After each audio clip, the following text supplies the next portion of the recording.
राजे असं कसं झालं हो? आता हाऊ साहेबांना मी काय तोंड दाखवणार? गुंडप्पा दादा, शांत व्हा तुम्ही. विश्वजितला काही होणार नाहीये, तुम्ही शांत व्हा. मी जरा डॉक्टरांना भेटून येतो.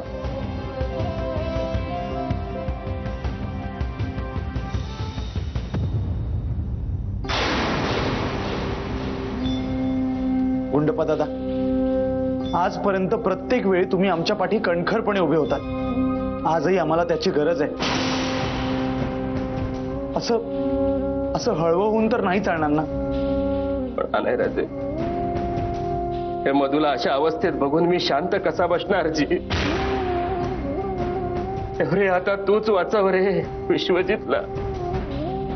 त्याचं ऑपरेशन व्यवस्थित व्हायला पाहिजे बघा.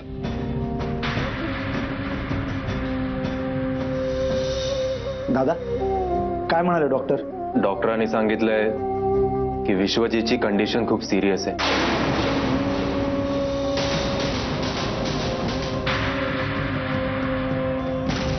अरे देवा. बरं झालं आपण आधी डॉक्टर कुलकर्णींना फोन केला, नाहीतर पोलीस केस झाल्याशिवाय त्याच्यावर ऑपरेशन झालंच नसतं. दादा, तू बाकीच्या फॉर्मॅलिटीज प्लीज पूर्ण करतोस? मी करते. काही एक गरज नाहीये. तू इथेच थांब आणि घरी गेलीस ना तरी चालेल.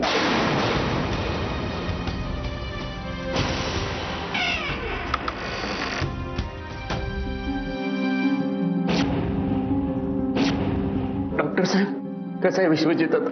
पेशंटची हालत खूप नाजूक आहे. येत्या 24 तासात जर पेशंटला शुद्ध आली नाही तर मग सांगणं कठीण आहे.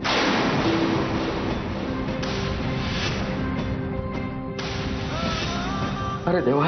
हे बघा, आम्ही प्रयत्न करतोच आहोत, अशी आशा गमावून बसू नका.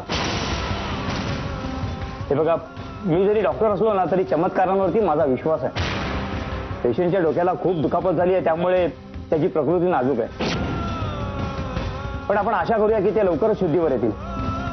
डॉक्टर साहेब, आम्ही एकदा पाहू शकतो का जी त्यांना? खरं तर आम्ही अशा परिस्थितीत परवानगी देतच नाही, पण तुमची काळजी पाहता एकदा पाहायला त्यांना हरकत नाही.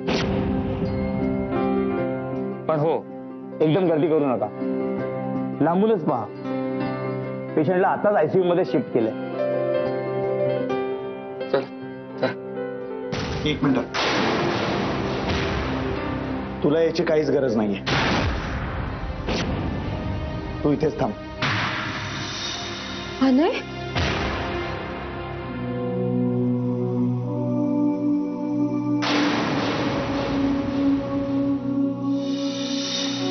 काय करे वा? काय झालं? अने असं का वागत होता जसं की विश्वजितचा ऍक्सिडेंट तुझ्यामुळे झाला? बाय द वे, हे सगळं काही खरं तर नाहीये ना?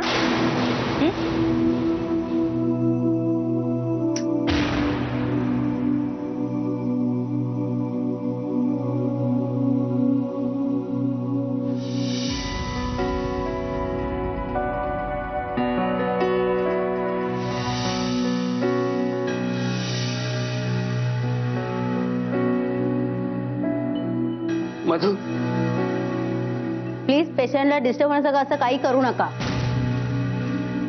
देवरे, अरे कालपर्यंत हसणारा बोलणारा माझा विश्वजित असं का झोपलाय रे? गुंडप्पा दादा, आधी शांत व्हा तुम्ही. शांत व्हा बघू. डॉक्टरांनी त्याला डिस्टर्ब करायचं नाही म्हणून सांगितलंय ना. मग असं वागून कसं चालेल? तुम्ही नका काळजी करू. विश्वजित नक्की बरा होईल. विश्वजित, प्लीज लवकर बरा हो. आपल्याला खूप काम करायचं आहे.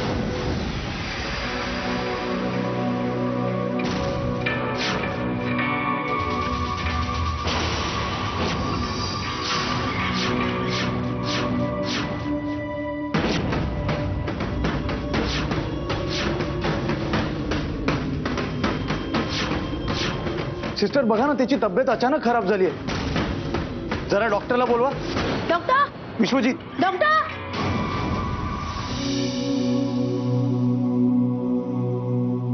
रॉमीला खरंच म्हणाली हा अपघात माझ्यामुळे झालाय, पण माझा हा हेतू खरंच नव्हता. मला फक्त एकदा विश्वजितशी बोलायचं होतं, सत्य जाणून घ्यायचं होतं. कदाचित त्याच्यामुळेच हे.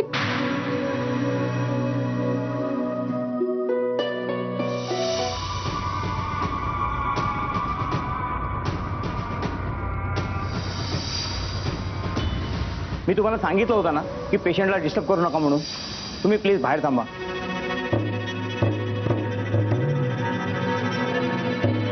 डॉक्टर आम्ही थांबतो बाहेर, पण कशी आहे त्याची तब्येत? आजची रात्र कठीण आहे. म्हणजे जोपर्यंत ते शुद्धीवर येत नाही तोपर्यंत काही सांगता येणार नाही. पण प्लीज तुम्ही बाहेर थांबा. म्हणजे बाहेर आल्यावरती आपण सविस्तर बोलूच.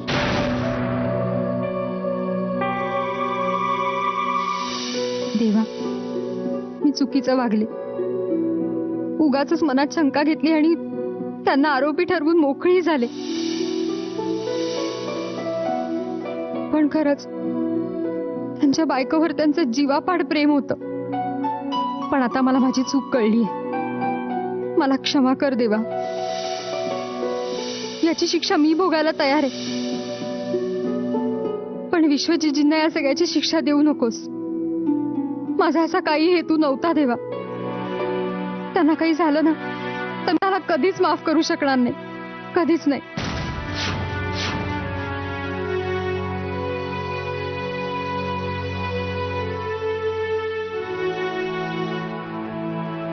काय झालं?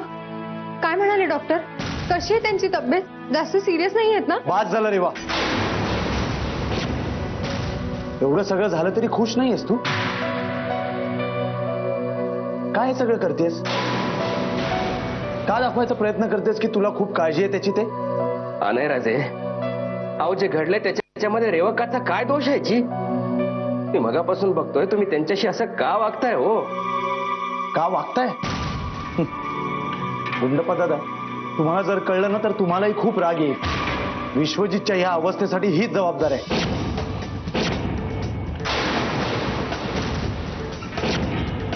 अरे राजे, काय बोलताय हो तुम्ही?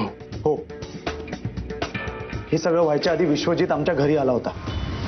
तेव्हा विश्वजितची आणि रेवाची भेट झाली आणि ती त्याला नाही नाही ते बोलली. वाड्यातनं बाहेर पडताना विश्वजित खूप डिस्टर्ब होता. हे सगळं हिच्यामुळेच झालंय. अने मला अजिबात असं वाटलं नव्हतं की असं काहीतरी होईल. मी फक्त रेवका, अनय राजे जे काय म्हणतात ते खरंय? नाही गुंडप्पा दादा, मी फक्त त्याला जान्हवी बद्दल. रेवका, बस झालं हो. बस झाला त्या जान्हवीचा विषय. गेली ती मेली, आता नाही या जगात. त्या मेलेल्या माणसापायी जिवंत माणसाचं जगणं कशासाठी त्रासदायक करायचं म्हणतो मी. पाया पडतो रेवका, पाया पडतो. पुन्हा तो विषय काढू नका जी. गुंडप्पा दादा पण. रेवा, भास झालं तुझं हे सगळं. आता तू घरी जा. तू इथे थांबण्याची काही एक गरज नाहीये.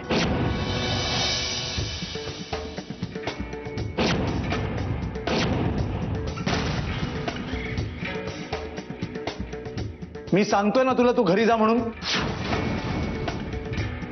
जा म्हटलं ना.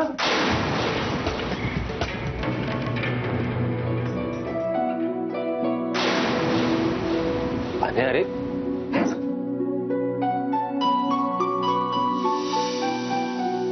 एवढं सगळं झालं तरी खुश नाहीयेस तू? काय करतेस? का दाखवायचा प्रयत्न करतेस की तुला खूप काळजी आहे त्याची? गुंडप्पा दादा, विश्वजितच्या या अवस्थेसाठी हीच जबाबदार आहे. अनय राजे जे काय म्हणतात ते खरंय? नाही गुंडप्पा दादा, मी फक्त त्याला जान्हवी बद्दल. रेवका, बस झालं हो. बस झाला त्या जान्हवीचा विषय. गेली ती मेली, आता नाही या जगात. त्या मेलेल्या माणसापायी जिवंत माणसाचं जगणं कशासाठी त्रासदायक करायचं म्हणतो मी. भास झालं तुझं हे सगळं. आता तर घरी जा. तू इथे थांबण्याची काही एक गरज नाहीये. मी सांगतोय ना तुला, घरी जा म्हणून.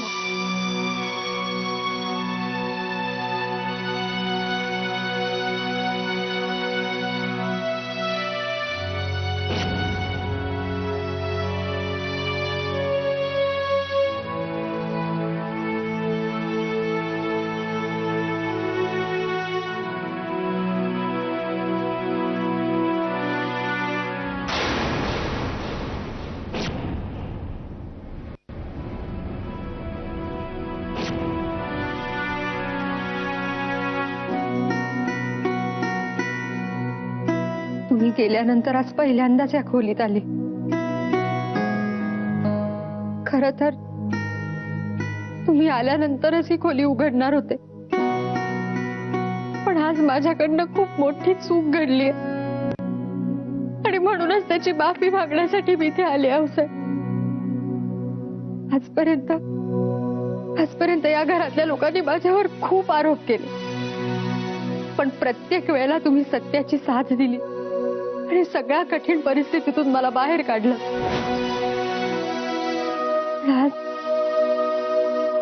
आज नकळतपणे माझ्याकडनं खूप मोठी चूक घडली आणि त्या चुकीची शिक्षा तुमच्या विश्वजितला मिळते. आऊसाहेब, त्यांचा खूप मोठा अपघात झालाय. पण आऊसाहेब, मी मुद्दाम काही केलं नाही. मी खरं सांगते, मला फक्त जान्हवीच्या मृत्यूचं रहस्य शोधायचं होतं, पण काही भलतंच घडलं. मला माफ करा आऊसाहेब, मला माफ करा, मला माफ करा, माफ करा मला. रेवा,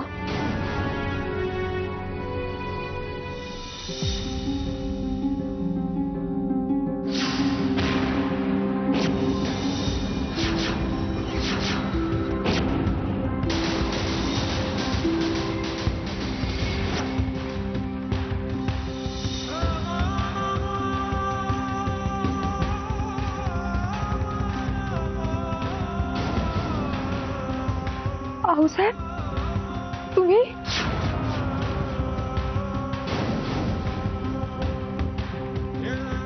काय झालं जी माझ्या विश्वाला? नाही राजे, आऊसाहेबांना याची कल्पना असणार बघा. त्यांना सगळं माहीत असणार. गुंडप्पा दादा, असं का म्हणताय तुम्ही? आणि त्यांनी मला सांगितलं होतं की रात्रभर दिवे तेवत ठेवा म्हणून. त्यांना नक्की कल्पना आली असेल की काहीतरी विपरीत घडणार म्हणूनच. हे सगळं त्या रेवामुळे घडतं. रेवा सगळ्यांच्या आयुष्यात नाक खुपसत असते. आऊसाहेब असते तर तिची हिंमत झाली नसती. आणि जरी आऊसाहेब इथे असत्या तरी जे विधिलिखित आहे ते घडलंच असतं बघा. माझा जीव इथे कासावीस होतोय. मी जरा फिरून येतो. मी पण येतो तुमच्याबरोबर. चला.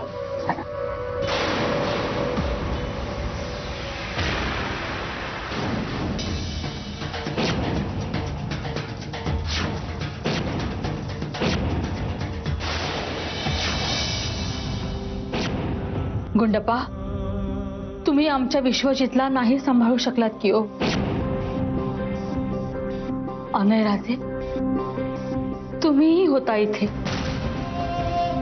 मेघदत्त, तुम्ही पण होतात की हो? मग हा प्रसंग तुम्ही का नाही सावरू शकलात? माफ करा आऊसाहेब, पण या सगळ्यात दोष माहिती कुणाचा आहे? तुमच्या लाडक्या रेवाचा. हो, तिच्यामुळे हे सगळं झालंय. डॉक्टरांनी हात टेकलेत. जर 24 तासात त्याला शुद्ध नाही आली तर काही खरं नाहीये आऊसाहेब, काही खरं नाहीये. रॉमिला, काय आहे? तू माझ्यावर का ओरडतोयस? काय खोटं बोलले मी? त्यांना खरं कळायला नको? खरं तर आम्ही हे गृहीतच धरायला हवं होतं, कारण विश्वजित हा आमचा मुलगा आहे. तो सरनोबत नाही. बरोबर ना अनय राजे? आम्हाला विश्वजितला भेटायचंय, त्याला बघायचंय.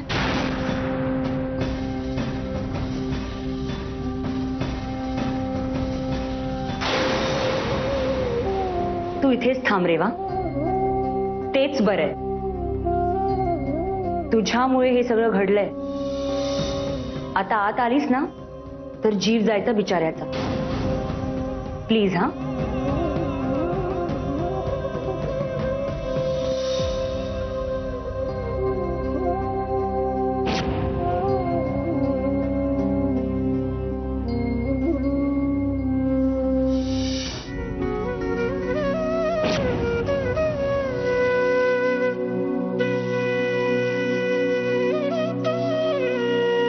भैरवा,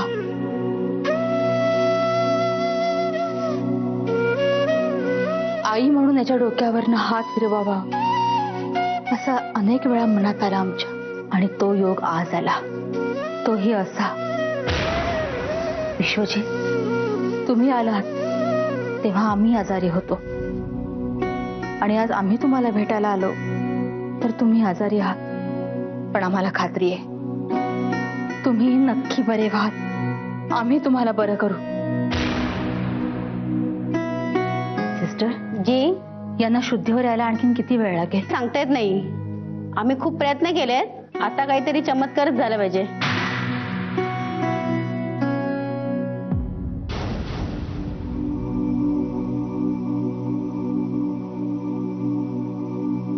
अनिराजे कुठे आहेत? ते आतमध्ये आहेत. त्यांना ताबडतोब माझ्या केबिन मध्ये पाठवून द्या. बर, मी सांगते. आज जाऊ का नको? आऊसाहेबांना आणि अनायला आवडलं नाही तर? पण न जाऊनही चालणार नाही ना. डॉक्टरांचं महत्वाचं काम आहे. नाही, मी जातेच आत. आणि याच कारणाने विश्वजीतजींची तब्येत कशी आहे ही बघता येईल.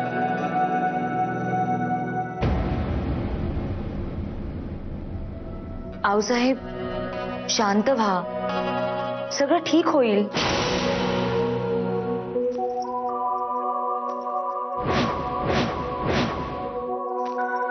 डोळे उघडण्याची सॉरी म्हणाले ना. जा, नको उघडूच डोळे. पण मीही हळणार नाही अजिबात. इथेच बसून राहील. आणि जेव्हा तू डोळे उघडशील तेव्हा फक्त मला पाहशील. डॉक्टर बोलवत आहे. तू थांब बाहेर, मी येतो. जान्हवी, जान्हवी,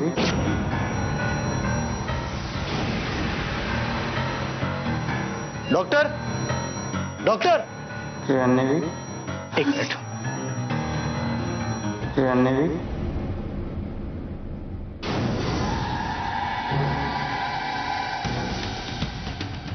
चमत्कारच झाला म्हणायचा. ते शुद्धीवर येत आहेत. जान्हवी, तू आलीस जान्हवी.